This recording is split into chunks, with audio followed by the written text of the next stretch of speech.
रोविंद्र सचदेवा जी, सवाल ये कि लड़ाई कैसी भी हो, इसमें अमेरिका की अब क्या स्थिति है? कल तक हम अमेरिका की भूमिका पर बात करते थे, आज ट्रंप ने अपने बयानों से अपने स्थिति को मजाहिया बना लिया है। क्या भूमिका नहीं, क्या स्थिति है, ये सवाल अब बनता है। अमेरिका किस भूमिका में खड़ा हुआ है? क्योंकि अब सीज फायर के वेपन के अलावा मुझे नहीं लगता अमेरिका के पास कुछ बचा है। रोविंद्र सचदेवा। रोविंद्र है ही नहीं।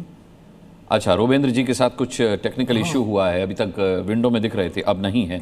ठीक है, मुझे लगता है कि इस सवाल का जवाब सुशील सिंघल जी भी दे सकते हैं। सुशील सिंघल जी।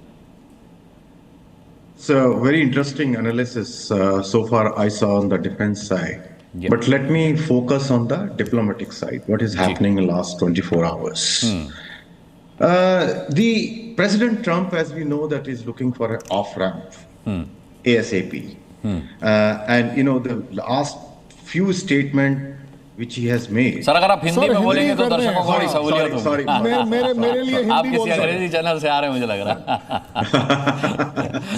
है। तो ये जो उन्होंने स्टेटमेंट अभी पीछे दिए हैं प्रेसिडेंट ट्रंप ने पिछले 24 घंटे के अंदर, अगर आप देखें तो वो बिल्कुल क्लियर दिखा रहे हैं। एक तो वो देख रहे हैं कोई एस्केप गोट उनके अपने एडमिनिस्ट्रेशन में, दूसरा जिस तरह से उन्होंने इजिप्शियन प्रपोजल को एक्सेप्ट कर लिया इमीडिएटली कि भी 5 दिन के लिए हम अटैक नहीं करेंगे। Let me tell you this, Egyptian offer था जो वो बात कर रहे थे IRGC में, क्योंकि उनके कनेक्शन है, वहां से उन्होंने बात की और वहां से वो 5 दिन वाला जो प्रपोजल वहां से निकला और उसको प्रेसिडेंट ट्रंप ने बिना किसी कंडीशन के एकदम मान लिया कि जी मेरी बातचीत चल रही है।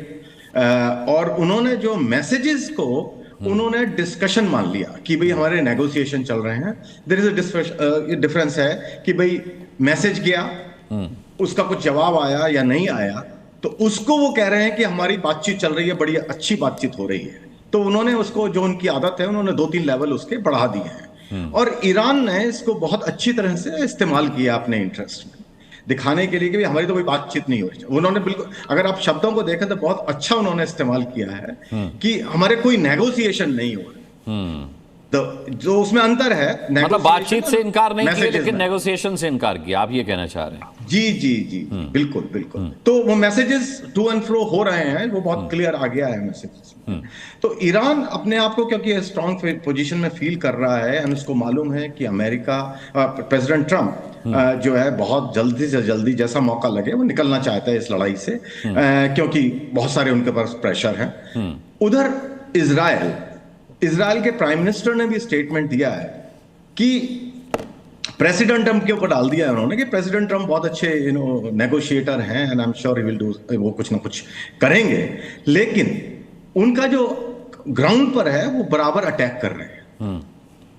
तो उनका यह है कि अगर कोई समझौता होता है, अगर उनकी शर्तों पे होता है, क्योंकि उनकी 3-4 शर्तें हैं कि एक तो न्यूक्लियर, दूसरी मिसाइल्स, तीसरा वो रीजनल जो इशू है कि वो नॉन स्टेट एक्टर्स।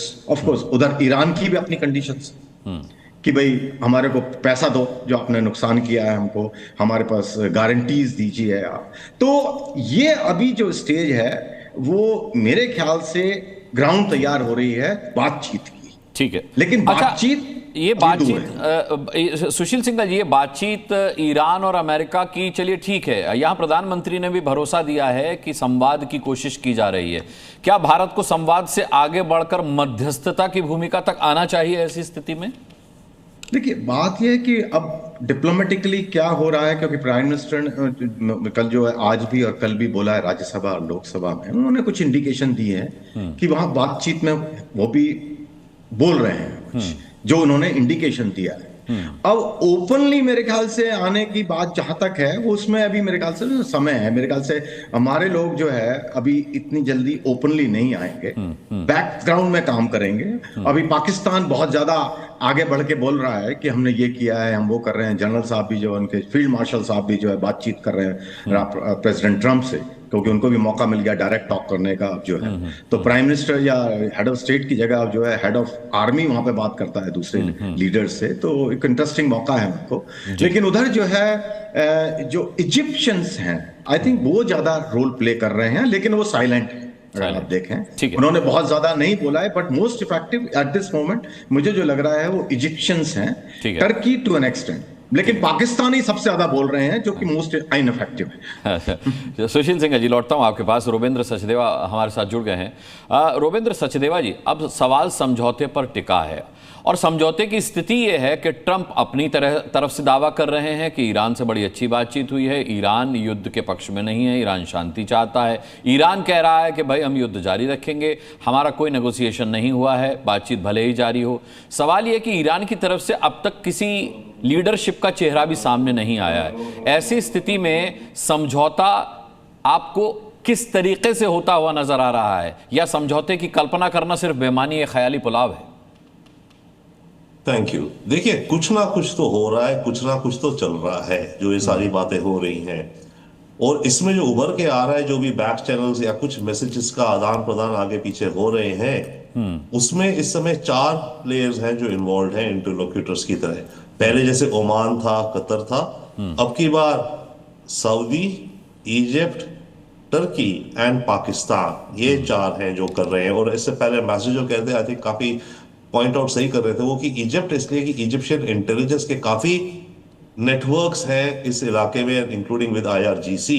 आपको याद हो वो हमास के मामले में भी बातचीत चाहे कतर कर रहा था डिप्लोमेटिकली, बट अल्टीमेट जो मैसेज जाना होता था ना हमास के पास गाजा में अंदर, वो इजिप्शियन इंटेलिजेंस द्वारा पहुंचाया जाता था या वो रोल प्ले करते थे। तो अभी जो है ईरान, देखिए हो सकता है जो आ रहा है कि कुछ लीडरशिप मैसेज एक्सचेंज कर रही है। ईरान ऑफिशियली तो डिनाई कर रहा है, वो तो डिनाई करेगा ही कोई भी देश, राइट। पर जो हो रहा है उसमें शायद उनका स्पीकर, कहा जा रहा है कि स्पीकर के ऑफिस से बात हो रही है कुछ, या फिर हो रहा है कि अब आ रहा है, बल्कि इनफैक्ट मुश्तबा खामेनी जो बेटे हैं, जो सुप्रीम लीडर बने हैं, किधर है पता नहीं, पर हो रहा है कि उस ही इज एग्रीड। अभी अल जजीरा आई थिंक कुछ हेडलाइंस रन कर रहा था या खबरें दे रहा था उस पे। पॉइंट इसकी, ईरान को सरवाइव करना है, ओके, एंड वो सर्वाइवल के लिए अपने किस हद तक लड़ेगा। और ईरान तो तभी बेंड होगा ना जब उसको होगा कि उसके सारे ड्रोन व्रोन सब खत्म हुए, कोई रास्ता नहीं दिख रहा, सारा कुछ मारा जा चुका है और उनके लीडर्स की खुद जान की खतरा है। अब क्या करें, 10 मिनट है, हाँ करो या ना करो, नहीं तुम भी गए, पूरा देश गया, ये वो।